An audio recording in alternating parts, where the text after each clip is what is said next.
All right, so I figured I'd shoot a quick video about how I taught Stella how to walk on a leash. So we just got done playing, so she's tired, which is good.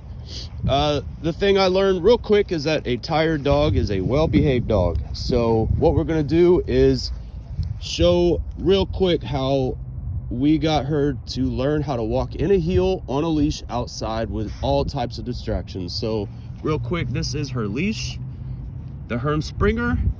It is a prong collar. I paid, I think, 40 bucks for this thing, and it has lasted me almost 8 years now. So really great leash. So as you can see, her default is a sit. So she heels on the left, she's on my left, that's where she likes to walk.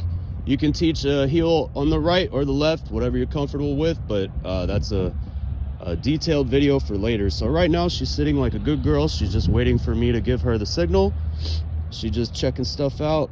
There's really nothing out here. So this will be my first piece of advice, is to find a no distraction area to try this stuff. So the best place is the living room. Absolutely no distractions. There's nothing for them to garner their attention except for you. So you graduate, right? So we graduated to the front yard, then we graduated to the park. Now she can go pretty much anywhere. So right now we're just gonna do a quick little tutorial. So with the Sprenger, we're just gonna start walking. I very rarely give her commands anymore, just because she's pretty well behaved these days. So right now she's kind of trying to sniff around, but we don't want that. I want her to follow me and not get distracted. So whenever she goes to sniff something, whenever her head is down, that means she's searching. She's trying to find something to smell. So whenever she does that, I give her a quick pop. Boom, right there. Easy as that. Doesn't take much, doesn't take a lot of force, and then she's good to go. She's healing right next to my foot. Come on, bud. So I do talk to her. It's not all commands. So when we go for walks, I tell her she's a good girl whenever she's doing what I tell her to do. If she gets distracted, it's just a real quick pop. And if you hear the little collar, the leash shake, like you hear it clack, that's me giving her a correction. It's not, I'm not trying to rip her head off. I'm just doing a quick little pop to get her attention, and it works. It's so easy. I wish I had had this from the start, but it is what it is. So, excuse me, I just woke up. I'm still a little stopped up, but yeah, this is it. So look how straight she's walking, dude. Like I said, this took a lot of practice. It took a lot of repetitions. It was very frustrating, but with this leash, oh my God, it makes things so much easier. So every once in a while, I like to stop and let her smell something, just to give her that little incentive to stay good on the walk. But as far as teaching them what you want them to learn, no distractions. So when we're on our walk, when we first started doing this stuff, when we were on our walks, she was not allowed to smell anything unless I told her she could. So these days it's a little easier. So I let her stop every few feet and let her smell something, you know, just to give her the incentive, because you have to remember that dogs communicate through their sense of smell. Their sense of smell is everything.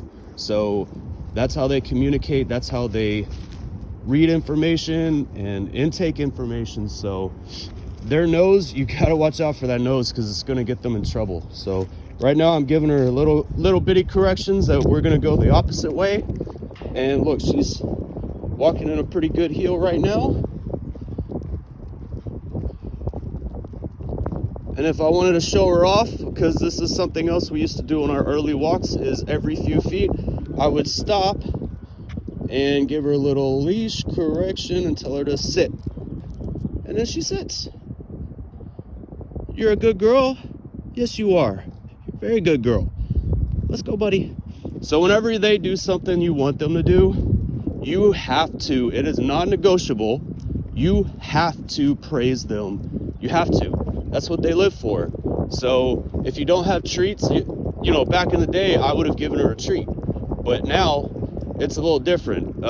We graduated from treats to my praise is enough, just to let her know that she's doing exactly what I want her to do. So things do get easier, right? You don't have to use as many tools as you once did. So all it takes is a little bit of dedication, lots of repetition, lots of practice. And like I said, just give it a shot, you know, in your living room. So I let her smell this tree every time we go. This is her tree, so it's no big deal that she stopped me. There's no other dogs around either. There's no people here, so it's not a big deal. But, you know, whenever there are people or other dogs, the leash goes from in my hand from the loop, hold on Stella, to down here.